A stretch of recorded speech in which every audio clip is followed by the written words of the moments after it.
நேர்கள் எல்லோருக்கும் வணக்கம் மற்றும் ஒரு காணொலியூடாக சந்தித்திருக்கின்றோம். தொடர்ச்சியாக சர்வதேச அளவில இந்த உக்ரைன் ஈரானுடைய தாக்குதல் அமெரிக்காவினுடைய பதிலடி என்பது அதிகரித்து கொண்டு வருவதை நாங்கள் பார்க்க கூடியதாக இருக்கிறது. அந்த வகையில ஈரானில் தீவிரப்படுத்தப்பட்ட தாக்குதல் 100 அமெரிக்க படையினர் காயமடைந்திருக்கின்ற சம்பவமானது சற்று பரபரப்போடு பேசுபொருளை உண்டு பண்ணி இருக்கின்றது என்ற விடயத்தை தான் நாம் இங்கு சொல்லக்கூடியதாக இருக்கிறது. குறிப்பாக இந்த மாதம் மத்திய கிழக்கு முழுவதிலும் உள்ள அமெரிக்க ராணுவ தளங்களை வந்து குறிவைத்து ஈரான் நடத்திய தொடர் தாக்குதல்ல சுமார் 100 அமெரிக்க படை வீரர்கள் காயமடைந்திருப்பதாக அமெரிக்க அதிகாரிகள் செய்தி பிரிவுகளிடம் தெரிவித்திருப்பதை நாங்கள் பார்க்கின்றோம்.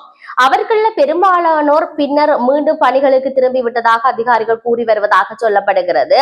இருப்பினும் பெண்டகன்ல தலைமை செய்தி தொடர்பாளர் வந்து சொல்லுகிறார், ஷான் பார்ஷ்னெல் செய்தி நிறுவனத்திடம் சொல்லி இருக்கிறார். அவர் அளித்த எண்ணிக்கையில இந்த எண்ணிக்கை வந்து என்ன உறுதிப்படுத்தப்படவில்லை என்ற விடயத்தை அவர் சொல்லி இருப்பதை நாங்கள் பார்க்கின்றோம். அதுல ஜூலை 7ஆம் தேதி 2026 முதல் கிட்டத்தட்ட 100 பேர் ஏதேனும் ஒரு வகையில காயமடைந்திருப்பதாக சொல்லுகின்றார்கள். அவர்கள 96% வந்து பணிக்கு திரும்பி விட்டார்கள் என்ற விடயமும் இங்கு சொல்லப்பட்டிருக்கிறது. அவர்கள் மீண்டும் போர்ல ஈடுபட வந்து உறுதியாக உள்ளனர். காயங்கள் வந்து பெரும்பாலானோர்கள லேசான மூளை அதிர்ச்சிகளே என்ற விடயம் இங்கு சொல்லப்பட்டிருக்கிறது. பல பேருக்கு ஏற்பட்ட இந்த காயத்துல சில பேருக்கு வந்து மூளை அதிர்ச்சி தான் ஏற்பட்டிருக்கிறது என்ற விடயத்தை சொல்லி இருக்கிறார்கள். ஆகவே அமெரிக்கா ஈரானுக்கு எதிராக வான்வழி தாக்குதலை தொடர்ந்து நடத்தி வருகின்ற நிலையில இந்த தகவல்கள் தொடர்ச்சியாக வெளியாகி கொண்டிருக்கின்றன என்ற விடயத்தை நாம் இங்கு பதிவு செய்யக்கூடியதாக இருக்கிறது. இந்த தாக்குதல் பெரும்பாலான தெற்கு ஈரானை குறிவைத்து நடத்தப்படுவதாகவும் அமெரிக்க ராணுவம் வந்தால் ராணுவத்தால வந்து பயன்படுத்தப்படுவதாக கூறப்படுகின்ற சில பிராந்திய நாடுகள் இருக்கக்கூடிய அமெரிக்க வசதிகள் மற்றும் தளங்களை குறிவைத்து தெஹ்ரான் பதிலடி தாக்குதலை கொடுத்து வருகின்றது என்ற விடயத்தையும் இங்கு இவர்கள் சொல்லி இருப்பதை நாங்கள் பார்க்கிறோம். இதையும் தாண்டி கார்மோஸ் நீரினை பற்றி அந்த நீரில் வந்து பற்றி எறிகின்ற பல கப்பல்கள் சார்ந்தும் விலை கொடுக்க நேரிடுகின்றது என்ற விடயமும் ட்ரம்ப் அதுக்கு எச்சரிக்கைகள் விடுத்திருப்பதையும் நாங்கள் பார்க்கின்றோம். அமெரிக்கா மற்றும் ஈரான் படைகளுக்கு இடையே போர் உச்சகட்டத்தை எட்டிவிட்டிருக்கிறது. 10வது நாளாக ஈரானிய நகரங்களை குறிவைத்து அமெரிக்க படைகள் ஏவுகணை தாக்குதல்களை நடத்தி வருகின்றார்கள்.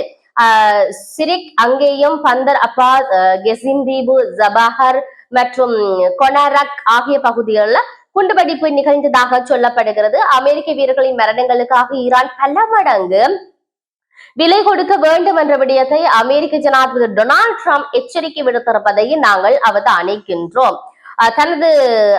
ஈரான் தன்னுடைய பதிலடி தாக்குதலை வந்து தொடர்பது கடந்த சில மணித்தியாலங்கள்ல வந்து பக்ரைன் மற்றும் குவைத்தில் இருக்கக்கூடிய அமெரிக்க நிலைகளை தாக்கி வைத்திருப்பதாக ஈரான் இஸ்லாமிய புரட்சிகர பாதுகாப்பு படை வந்து IRGC வந்து சொல்லி இருப்பதை இங்கு சொல்லி இருக்கின்றார்கள்.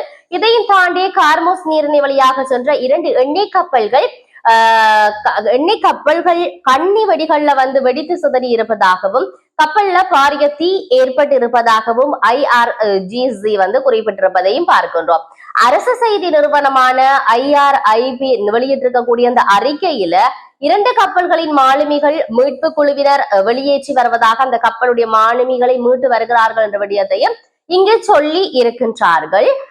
ஈரானின் ஆதரவு பெற்ற ஏமனில் உள்ள கவுதிகள் சவுதி அரேபியாவுக்கு எதிராக கடல் வழி முற்றுகையை அறிவித்திருப்பதாக உலகளாவிய எரிசக்தி விநியோகம் மேலும் சீர்குலைக்கப்படும் அச்சம் எழுந்திருப்பதாகவும் இந்த விடயத்தை சொல்லி இருக்கிறார்கள். ஆகவே எது எப்படி இருந்தாலும் ஈரானுடைய தாக்குதலுக்கு அமெரிக்கா பதிலடி கொடுத்து வருகின்றது. இதை எவ்வாறு சர்வதேசம் உற்று பார்த்து கொண்டிருக்கின்றது. ஐநா நாடுகள் என்ன செய்ய போகிறார்கள், இணக்க சபைக்காக ஒரு முடிவுக்கு கொண்டு வர வேண்டும் என்று தொடர்ச்சியாக குரல் கொடுத்தவர்கள் எல்லாம் என்ன செய்கிறார்கள், தொடர்ச்சியாகவே ஒரு பொருளாதார யுத்தம் ஏற்பட போவதா இல்லையா என்பதெல்லாம் நாங்கள் பொறுத்திருந்து பார்ப்போம்.